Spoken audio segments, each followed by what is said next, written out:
tinapos ko. Barnisan. Upuan lang, walang lamesa. Tinignan na kanina yung may-ari. Deliver na namin bukas, Sabado, para may sasawarin si Makmak. Ito nga pala yung mga iba. 8 peraso, 5, tapos 3 to. Ganyan pala yung kanya, yung design nya. Tsaka ito yung mga double dick. Semi-double yung sa baba, tapos single sa taas. Meron siyang 2 drawer. Assemble ko pa. Tapos to yung mga kanya, yung stopper nya. Tsaka ito yung hagdan. Ito pala yung assemble ko. Wala pa yung kanya, 2 drawer. Tapos meron pang ang kasama nito, isang cabinet pa na-assemble ko pa doon. Alas 5 na naman kasi, kaya ito tinapos ko ngayon para may matanggal na dito. Ay, umagos na to, umagos na, nasubrahan yan, oh. Buti lang kunti. Hindi masyadong kita. Dahil medyo dark yung kulay niya. Brown. Kulang pa yung natimpla ko na top coat. Tsaka itong kulay. Yun pa yung pinapamasilyan ko ngayon kay Makmak. Yung lagay ng mga sabon. Yan ay tupig, dapay, tupig daw nay, awa na. Oh, dugong. Yung tupig na kamuting kahoy na ito na lang yung tatapusin namin bago kami uwi. Awang ron na batay. Maliwan yun daw, diyan masapa kayo. Yepen ng tard. Nagisupo ni Nigra, nagisupo ni Nagandang. Diniper. Tapos kompa yung assemble ko pa doon. 5 ganito pa. Ay 6. Di bali may lamesa na doon, yung ginawa ko pa noon na lamesa na style antique. Yun ang lamesa na pang 8 seaters.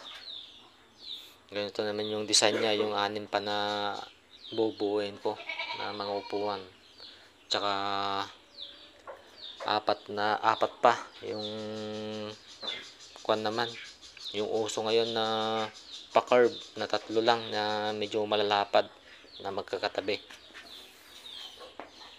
4 seaters naman, may lamesa yon. Pinapatapos hanggang hanggang Pasko daw dahil gagamitin. Yan ang ko ngayon, iraras ko kasi anong petsa na ngayon, 21 na. 10 upuan, isang lamesa, tapos yung cabinet pa nito nga pala. Sana matapos ko hanggang Pasko yung mga yon. At alas 4 na naman, mag alas 5.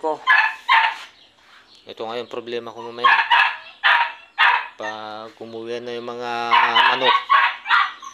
Baka mamaya may bakat na naman dyan yung mga topping ng upuan, mga paan ng mga manok.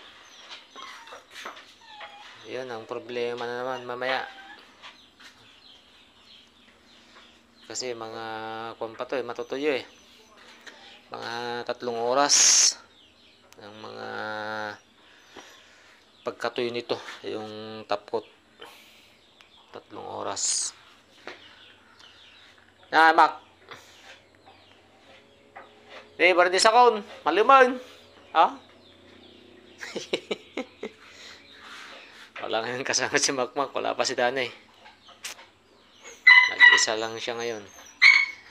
Buti meron siya. Kasi kung wala siya, wala ngayon. Problema ako. Problema yung mag-grind tsaka magmamasilya kung wala si Makmak. Buti na lang, andyan siya. Si Danay wala lulubog lilitaw Pag walang trabaho na naman sa iba, dito na yung punta niya. Dami trabaho na niya. Danay. Tata? Nagrigain? Nako. Pumunta na nga pala doon sa kabila, yung dati niyang amo. Yung nagsa-sound system. Yung kabatch ko din. Nag-deliver ng video kit tsaka yung nagsa-sound system sila. Nagdi-DJ na naman pa pala si Danny ngayon. January na, siguro niya, Mac. January taon. Siyempre December